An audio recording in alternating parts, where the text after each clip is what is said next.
Mais le fruit de l'esprit, c'est l'amour, la joie, la paix, la patience, la bonté, la bénignité, la fidélité, la douceur, la tempérance. La loi n'est pas contre ces choses. Ceux qui sont à Jésus-Christ ont crucifié la chair avec ses passions et ses désirs. Si nous vivons par l'Esprit, nous marchons aussi selon l'Esprit. Ne cherchons pas une vaine gloire en nous provoquant les uns les autres, en nous portant envie les uns aux autres. Ainsi, si tu as le Saint-Esprit, si tu as le Saint-Esprit, tu as la capacité de pouvoir tout simplement lutter contre les passions de la chair. Lorsqu'on est jeune, je- lorsqu'on est jeune chrétien, lorsqu'on marche avec le Seigneur et qu'on est dans cette mouvance et dans cette jeunesse où tout autour de nous, euh, les gens font ce qu'ils veulent. Et quand nous, on vient à Jésus, quand nous, on rentre dans, alors soit on est né dans l'église, soit on vient à l'église dans notre jeunesse et on doit, on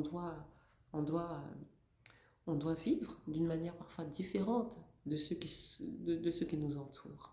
Mais parce que vous avez le Saint-Esprit, parce qu'on a le Saint-Esprit, l'Esprit de Dieu en nous nous donne la capacité de triompher du monde. Donc, de triompher du monde, c'est quoi triompher du monde? C'est triompher d'un système de pensée.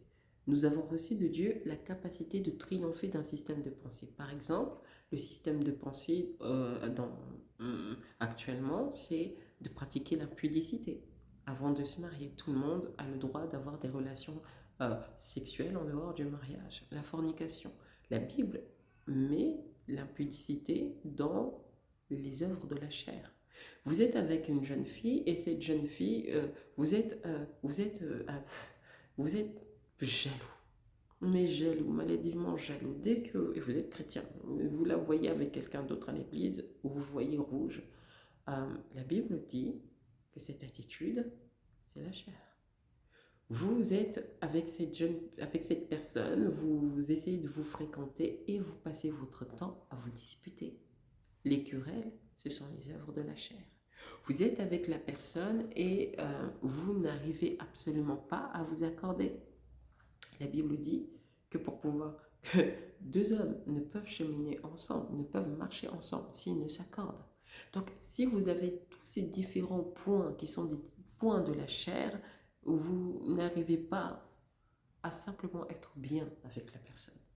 Et vous savez, il y a des personnes, quand vous marchez avec elles, elles vont avoir tendance à alimenter en vous quelque chose. Tout le monde alimente quelque chose. On alimente toujours l'autre. Elles vont avoir tendance à alimenter une part ténébreuse en vous. Et il y a des personnes comme ça. Il y a des personnes où vous êtes avec eux, elles vont avoir tendance à alimenter la part de l'esprit. Vous discutez avec elles, vous avez envie d'aller prier, vous avez envie de Dieu. Elles vont vous communiquer un niveau et un degré d'adoration envers Dieu qui sera magnifique. Il y a des personnes où vous ne ressentez rien. Vous ne savez pas simplement ressentir ou savoir même ce que c'est que ce ressenti. Par contre, quand vous êtes avec la personne, vous sentez que vous avez des conversations qui mènent à des splendeurs, ça vous fait du bien. Vous comprenez? Soit dans le bon sens, soit dans, pour vous, peut-être votre bon sens à vous. Voilà. Donc, c'est tout ça en fait. C'est de savoir qu'il y a ce qu'on appelle une incompatibilité entre la chair et l'esprit. La Bible dit que c'est comme ça. Vous ne pouvez pas accomplir les désirs de la chair et plaire à l'esprit. Et vous ne pouvez pas accomplir les désirs de l'esprit et plaire à votre chair. Donc quand vous êtes dans ce que j'appelle le, le, les périodes ou la période des fiançailles, mais ce sont vraiment les fruits de l'esprit qu'il faut savoir. Il faut mettre l'accent sur les fruits de l'esprit. Et pour ça, il faut savoir prendre le temps. Vous prenez le temps de grandir ensemble. Non pas de grandir ensemble, mais de l'observer. Le mariage, c'est aussi beaucoup de temps d'observation. Et quand vous serez encore marié, vous continuerez d'observer l'autre. Vous continuerez de le voir évoluer et vous-même, vous continuerez d'évoluer. Et c'est pour ça que c'est intéressant de savoir que le fruit qui est le caractère de Dieu, est présenté comme aussi, d'une certaine façon, une fondation, un fondement. Il faut comprendre que le caractère de Dieu, c'est l'amour. Et l'amour est fondement. L'arbre et ses racines reposent, et je dirais même la terre sur laquelle l'arbre va reposer, c'est une terre d'amour. Donc la maison que vous allez bâtir doit avoir une terre. Et cette terre, c'est l'amour. L'amour, quelqu'un vous dira, ce n'est pas suffisant.